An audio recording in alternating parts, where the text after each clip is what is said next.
तंत्र के ज्ञाता हमारे शिव हैं, तो क्या आप शिव को उस रूप में देखेंगे जिस रूप में आज आप तंत्र को देखते हैं? हमारी तंत्र की स्रोत हमारी आदि शक्ति है। शिव ने तंत्र का पूरा नियंत्रण आदि शक्ति को दे रखा है। एक दृढ़ संकल्पित और एक अनुशासित तंत्रविद होते हैं या तंत्र साधक होते हैं तो आप कभी प्रकृति के किसी भी काम में हस्तक्षेप नहीं करते। आप तंत्र को तो एक्सेप्ट करते हैं, तंत्र शब्द को एक्सेप्ट नहीं करते।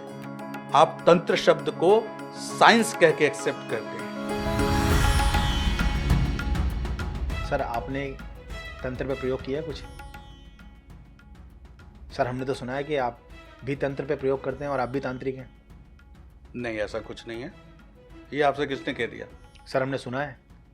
अब सुनने को तो आपको कोई कुछ भी कह सकता है, पर मैंने तो कभी इस चीज़ का दावा नहीं किया कि मैं एक तांत्रिक हूँ या तंत्र का प्रयोग करता हूँ। हाँ, थोड़ी बहुत शिक्षा ली है पिताजी से। पिताजी मेरे बहुत अच्छे तंत्रविद थे। बहुत सी अच्छी बातें उन्होंने सिखाई, जन कल्याण के लिए, लोक कल्याण के लिए, प्रकृति के हित के लिए, समाज के हित के लिए, मनुष्यों के हित के लिए। तो फिर उस पर यह दावा करना कि मैं एक तांत्रिक हूँ और तो ये मुझे उचित नहीं लगता। पर हाँ, ये ज़रूर कह सकता हूँ कि जो आपने एक रूप और एक भाव, आपने नहीं, समाज ने जो एक रूप और भाव निर्धारित करने की कोशिश की कि तांत्रिक ऐसे दिखते होंगे तो वही तांत्रिक होंगे। तंत्र कितना वृहद है, कितना विशाल है। तंत्र को समझना आसान है क्या? पूरी सृष्टि समाई है तंत्र में, पूरे ब्रह्मांड का ज्ञान है तंत्र में। अगर तंत्र इतना महत्वपूर्ण न होता तो क्या शिव ने माता पार्वती को तंत्र का ज्ञान दे के उनकी चेतना जगाई होती और माता ने अलग अलग काल में अपने 10 महाविद्या स्वरूपों से तंत्र का विस्तार करके धर्म की स्थापना की होती, असुरों का संहार किया होता,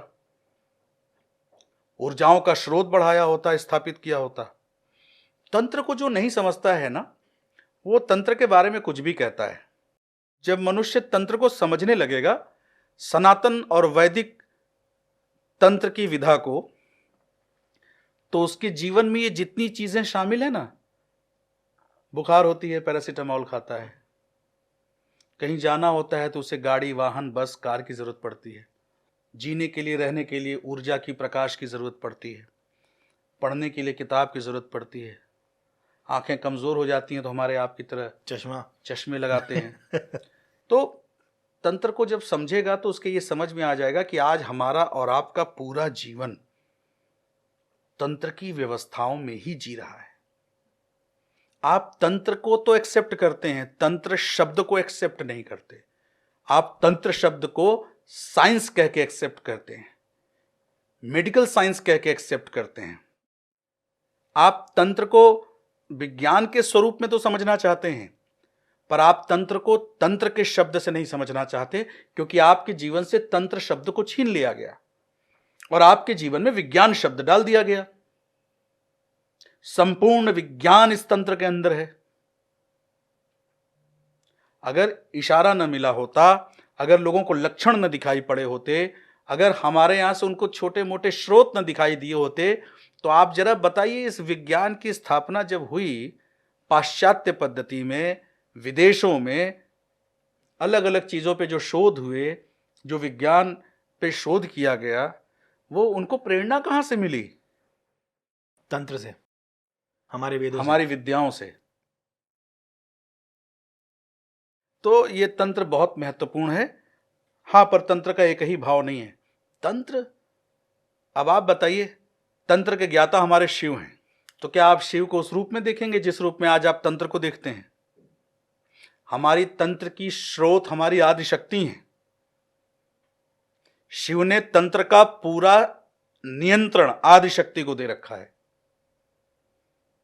खुद को अघोर कर दिया और तंत्र शक्ति के हवाले कर दिया, शक्ति को यंत्र में स्थापित कर दिया तंत्र की सुरक्षा के लिए, उसका दुरुपयोग न हो।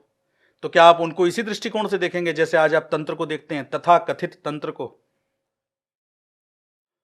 तंत्र की सुंदरता, तंत्र की विशेषता, तंत्र की व्याख्या समझना इतना आसान नहीं है। तंत्र बहुत विशाल, बहुत वृहद, बहुत विशिष्ट है। तो तंत्र को आप चाहें तो मेरे कहने का तात्पर्य यह है कि आप केवल उसी रूप में तांत्रिकों को मत देखते चलिए और खोजते चलिए। एक तांत्रिक आपको, एक अच्छा तांत्रिक, एक अच्छा तंत्रविद आपको बहुत ही high profile, highly educated, highly qualified, well educated, sophisticated किसी भी रूप में, भाव में दिख सकता है। तंत्र का ज्ञाता तंत्रविद, तंत्र की विधा पे प्रयोग का एक्सपर्ट तांत्रिक। दैट्स इट, सिंपल है। अभी तक जो हम लोगों ने तंत्र और तांत्रिक का रूप जो देखा था प्रत्यक्ष रूप से, सुनी सुनाई बातें भी हैं उसमें, कुछ प्रत्यक्ष भी हैं, वो आज आपने बहुत ही सरल तरीके से उसके ऊपर से पर्दा उठाया और ये भी बताया कि खाली सड़क पे घूमने वाला, लंबी जटाएं वाला, लंगोट पहनने वाला ही तांत्रिक नहीं होता। एक पढ़ा लिखा सोफिस्टिकेटेड आदमी, सूटेड बूटेड भी, वो पढ़ाई करके वो तांत्रिक हो सकता है। तो बस मेरा छोटा सा प्रश्न ये था कि आपको कोई ऐसा कोई एक्सपीरियंस हुआ हो, आपको कोई ऐसा कोई। देखिए सचिन, तंत्र है क्या? जैसा मैंने आपको बताया, सृष्टि की व्यवस्था, सिस्टम, संपूर्ण सिस्टम जिसके अंदर हो। सृष्टि की व्यवस्था में क्या है? जीव, जीव की उत्पत्ति, जीव की संचालना, प्रकृति, प्रकृति की उत्पत्ति, सृष्टि, ब्रह्मांड और इसमें उपस्थित, इसमें उपलब्ध वो समस्त ऊर्जाएं, वो समस्त शक्तियां, समस्त भाव।